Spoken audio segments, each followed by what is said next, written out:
상상해보세요. 나라를 팔아넘긴 대가로 받은 돈으로 경복궁을 내려다보는 호화저택을 짓고 사는 남자를. 그의 이름은 윤덕영. 당시 대한제국의 황후였던 순정효 황후의 큰아버지라는 자였습니다. 일제강점기 서울 옥인동 일대를 통째로 사들여 지은 그의 집은 벽수삼방이라 불리는 아방궁이었습니다. 프랑스식 건축 양식으로 지어진 이 거대한 저택은 당시 조선 사람들에게는 분노와 치욕의 상징이었죠. 윤덕영은 나라를 넘겨주는 대가로 일제로부터 은사금 46만 엔을 받아 챙긴 파렴치한 인물입니다. 현재 가치로 환산하면 무려 230억 원이 넘는 상상을 초월하는 매국의 대가였습니다. 그는 이 돈으로 1년 365일 화려한 파티를 열며 일본 고위 관리들에게 아첨을 떨었습니다. 백성들이 굶주림에 허덕이며 만주와 간도로 쫓겨날 때 그는 아방궁 안에서 호의호식하며 웃고 있었죠. 가장 소름 돋는 사실은 이 집을 짓기 위해 수많은 민가와 조상들의 묘소까지 강제로 밀어버렸다는 점입니다. 자신의 탐욕을 채우기 위해 산 하나를 통째로 깎아 만든 그 저택은 매국노의 광기를 그대로 보여줍니다. 윤덕영은 단순히 돈만 챙긴 것이 아니라 일제의 귀족 자기까지 받아 영원한 권세를 누리려 했습니다. 그의 아방궁 벽수삼방은 해방 이후에도 오랫동안 그 자리에 남아 우리 역사의 아픈 흉터가 되었습니다. 나라를 판 돈으로 쌓아 올린 그 화려한 대리석 기둥 뒤에는 우리 민족의 피눈물이 섞여 있었던 셈입니다. 이제 우리는 이 탐욕스러운 매국노가 어떻게 황실의 권위마저 짓밟았는지 그 충격적인 현장을 봅니다. 황후의 치마폭 속에 숨겨진 옥새를 강제로 빼앗으려 했던 윤덕영의 추악한 민낯을 파헤쳐보겠습니다. 자신의 조카딸인 황후의 치마를 들쳐 옥새를 뺏으려던 인면수심의 현장을 말입니다. 1910년경 술국치 당시 윤덕영은 일본의 앞잡이가 되어 한일합방 조약에 도장을 찍으라고 황실을 압박했습니다. 어린 순정효 황후는 나라가 넘어가는 것을 막기 위해 옥새를 자신의 치마 밑에 숨기고 버텼습니다. 황실의 큰어른이었던 윤덕영은 위엄을 갖추기는커녕 조카인 황후에게 달려들어 옥새를 강탈하려 했죠. 이것은 단순한 강탈이 아니라 한민족의 마지막 남은 자존심을 짓밟는 폐륜적인 행위였습니다. 결국 그의 손에 의해 옥새가 넘어가고 대한제국은 500년 역사의 종지부를 찍으며 어둠으로 빠져들었습니다.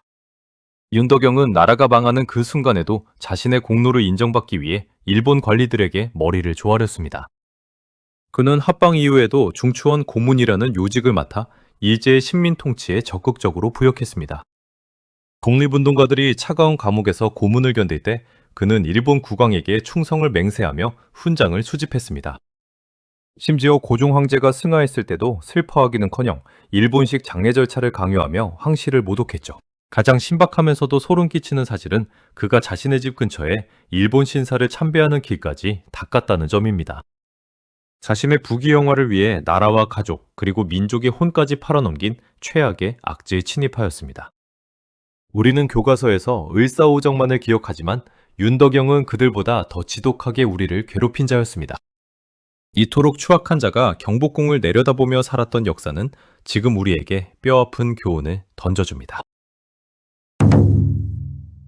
이제 우리는 윤덕영만큼이나 악랄하게 우리 여인들의 삶을 파괴했던 또 다른 매국노를 마주합니다. 이토 히로부미의 양녀가 되어 위안부 송출에 앞장섰던 여자 스파이 배정자의 실체를 파헤쳐보겠습니다. 같은 민족의 여인들을 일본군의 성노예로 팔아넘기며 미소 짓던 한 여자의 얼굴을. 배정자의 악행은 단순히 스파이에 그치지 않았습니다. 그녀는 일제의 가장 날카로운 비수였습니다. 이토 히로부미의 밀명을 받은 그녀는 고종에게 접근해 내탕금 정보를 빼돌려 대한제국의 재정을 파탄했습니다. 러일 전쟁 당시에는 여자의 몸으로 만주벌판을 누비며 러시아군의 군사기밀을 탐지해 일본의 승리를 바쳤죠. 하지만 가장 치떨리는 기록은 태평양 전쟁기. 군인 위문대라는 조직을 만들어 직접 인간 사냥에 나선 것입니다. 배정자는 가난에 허덕이는 조선의 어린 딸들에게 공장에 가면 돈을 벌 수 있다며 감언이설로 깨어냈습니다. 그녀의 손에 이끌려간 소녀들이 도착한 곳은 공장이 아니라 지옥 같은 일본군의 위안소였습니다. 70이 넘은 노구에도 불구하고 남양군도까지 건너가 위안부 여인들을 감시하고 독려하는 만행을 저질렀죠. 여인들이 피눈물을 흘리며 죽어갈 때 그녀는 일제로부터 받은 거액의 포상금으로 비단 옷을 휘감았습니다. 독립운동가들을 밀고 해 고문실로 보낸 것만 수차례. 그녀에게 조선인은 그저 일본에 바칠 재물일 뿐이었습니다. 문명국을 자부하던 일제의 추악한 성착취 뒤에는 배정자라는 가장 잔인한 조력자가 숨어 있었던 셈입니다. 상상해보세요. 매국노들을 처단하려 만든 국가기관이 오히려 자국경찰의 총칼에 짓밟히는 기막힌 장면을. 1949년 민족의 정기를 바로잡기 위해 반민특위가 출범했지만 이승만 대통령은 그들의 적이 되었습니다. 이승만이 반민특위를 방해한 이유는 명확했습니다. 자신의 권력을 지탱할 사냥개들이 필요했기 때문입니다. 그는 행정 경험이 풍부하다는 핑계로 일제강점기 독립운동가를 고문하던 악질 친일 경찰들을 그대로 등용했습니다. 반민특위가 이 친일 경찰들을 체포하기 시작하자 이승만은 국가안보가 위태롭다며 노골적으로 석방을 압박했죠. 심지어 이승만 정부의 사주를 받은 친일 경찰들은 반민특위 사무실을 습격해 서류를 압수하고 위원들을 폭행했습니다. 이것이 역사에 기록된 6.6 테러 사건이며 이 사건을 기점으로 반민특위는 사실상 강제 해체되었습니다.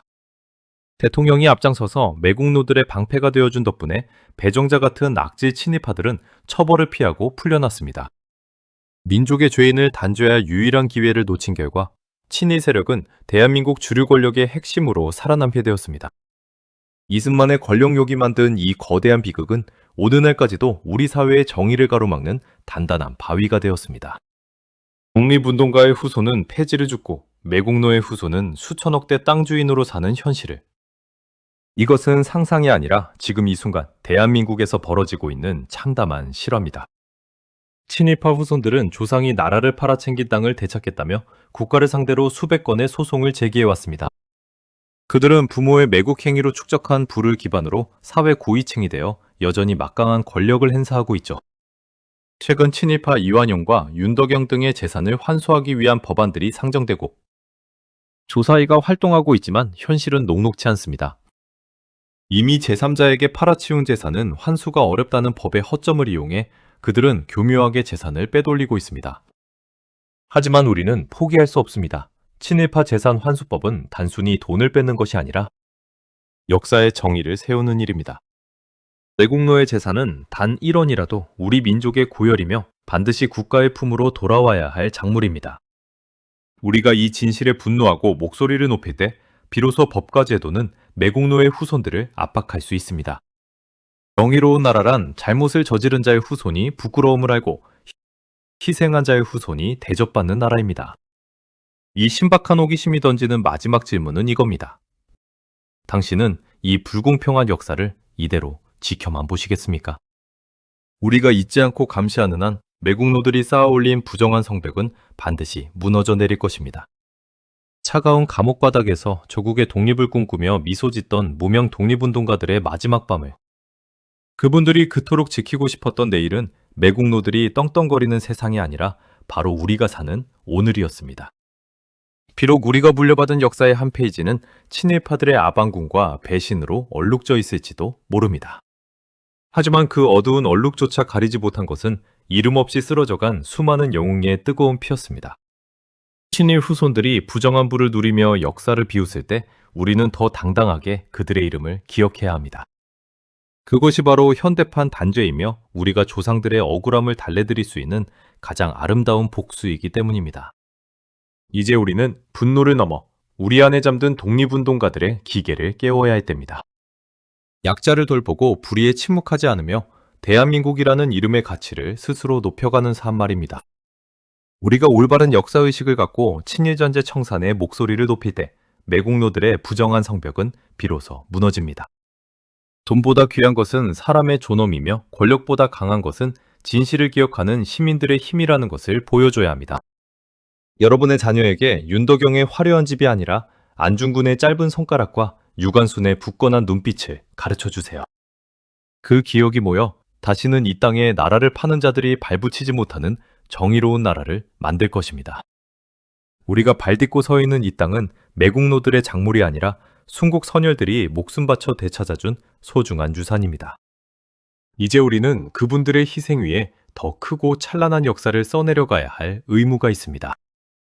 이 신박한 호기심이 파헤친 치욕의 역사는 결코 우리를 주저앉게 하려는 것이 아닙니다. 오히려 더 단단한 민족의 자긍심을 갖고 우리가 나아가야 할 길을 똑똑히 바라보게 하려는 이정표입니다. 우리가 깨어있는 한 대한민국의 등불은 결코 꺼지지 않으며 역사는 반드시 제자리를 찾아갈 것입니다. 지금까지 역사의 진실을 향해 달리는 여러분의 신박한 호기심이었습니다.